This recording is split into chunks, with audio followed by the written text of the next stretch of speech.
Ini ada pertanyaannya gulu, tapi saya harus jawab. Antum dengarkan, Ustadz, mohon nasihat. Siapa yang harus kita ikuti setelah antum dan Ustadz Abdul Hakim? Ini pertanyaan gulu, berlebih-lebihan. Banyak dai, antum nggak perlu pada saya Ustadz Hakim. Kita manusia biasa, kadang benar kadang salah. Yang diikut siapa? Rasulullah SAW. Ustadz yang lain banyak yang antum bisa belajar selama mereka berpegang kepada Quran wa sunnah ala fahmi salaf. Tadi saya bawakan perkataan Muhammad bin Sirin, inna hadzal ilma dinun fanzuru amman ta'khuduna dunyakum. Antum jangan gulu. Ini makanya ada sebagian orang menuduh antum yang ngaji sama saya, sama Ustadz Hakim, ta'assub fanatik, nggak mau terima dari yang lain. Padahal saya nggak pernah mengajarkan demikian, tidak. Yang saya bawakan dalil Quran Sunnah, Quran Sunnah, itu yang saya bawakan. Ya antum bisa ngaji kepada orang lain selama yang disampaikan itu juga dalil Quran Sunnah. Tapi antum nggak boleh, kalau nggak dari Ustadz Yazid Hakim nggak mau terima, nggak boleh. Antum kembali lagi kepada alul bidah lagi, kepada hizbi lagi.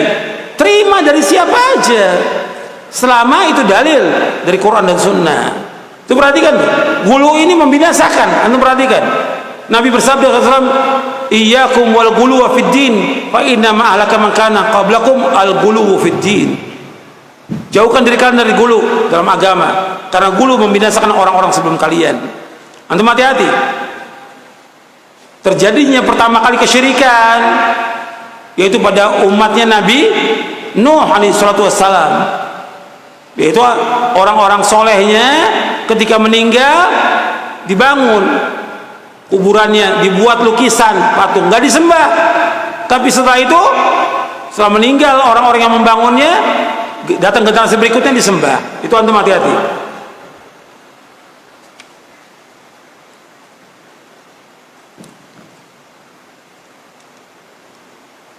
Bagaimana Ustadz?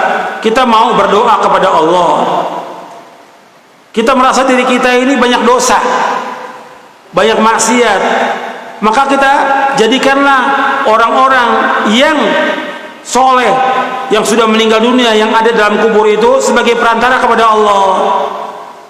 Apakah ini syirik? Syirik ini tadi sudah saya bahas. Bagaimana kezoliman orang yang berbuat syirik, nggak menghargai Allah sama sekali.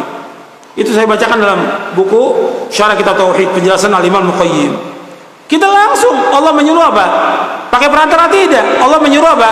Wa qala rabbukum ud'uni astajib lakum innal ladzina yastakbiruna ibadati sayadkhuluna jahannama dakhirin. Dalam surah Al-Mu'min, surah Ghafir, surah 40 ayat 60. Allah berfirman, adalah kalian semuanya berdoa kepadaku, langsung kepada Allah tanpa perantara. Sesungguhnya orang-orang yang sombong dalam beribadah kepadaku, mereka akan masuk neraka jahanam dengan terhina. Langsung, nggak ada sahabat itu berdoa datang ke kuburan Nabi dulu, nggak ada. Semua mereka berdoa langsung kepada Allah, nggak ada pakai perantara. Adapun ayat yang sering dijadikan dalil oleh mereka dalam surah Al-Maidah di ayat 35, ya ayyuhalladzina amanu taqullaha wabtaghu ilaihil wasilah, wahai yang beriman bertakwalah kepada Allah dan carilah wasilah.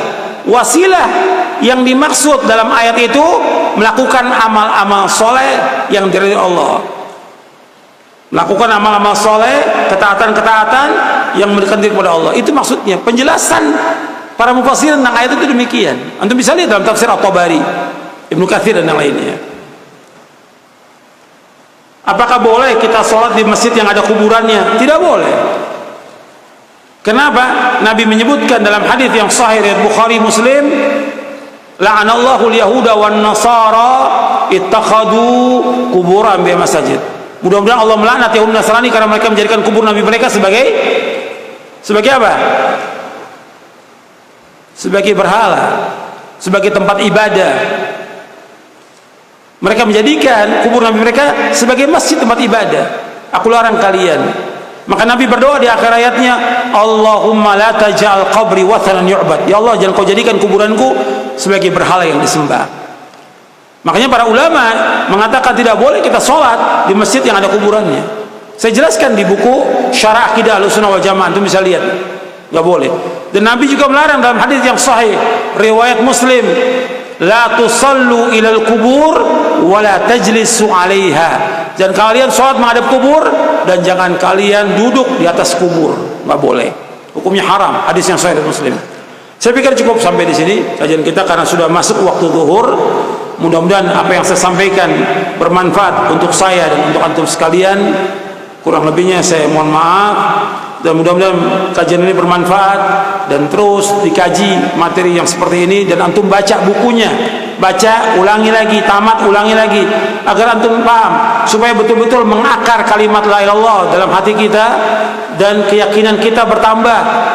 Bab doanya Abdullah bin Mas'ud, Allahumma zidna imanan wa yaqinan wa fiqhan. Ya Allah, tambahkanlah kami pemahaman, keyakinan. Allahumma zidna iman, ya Allah, tambahkanlah kami iman, keyakinan dan pemahaman agar bertambah. Kemudian amalkan dan baca kitab-kitab yang lain. Terus kita mengaji, menuntut ilmu. Antum gunakan waktu antum untuk belajar, thalabul ilmi, ibadah kepada Allah dengan ikhlas dan ittiba. Kemudian juga banyak berzikir kepada Allah, dan mudah-mudahan dengan ini kita dimudahkan jalan kita oleh Allah menuju surga.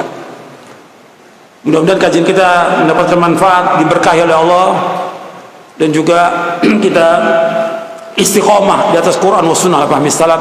Wa sallallahu nabiyana Muhammadin sallallahu alaihi wasallam. Subhanakallahumma bihamdik asyhadu an la ilaha illa anta astaghfiruka wa atubu ilaik. Assalamualaikum warahmatullahi wabarakatuh.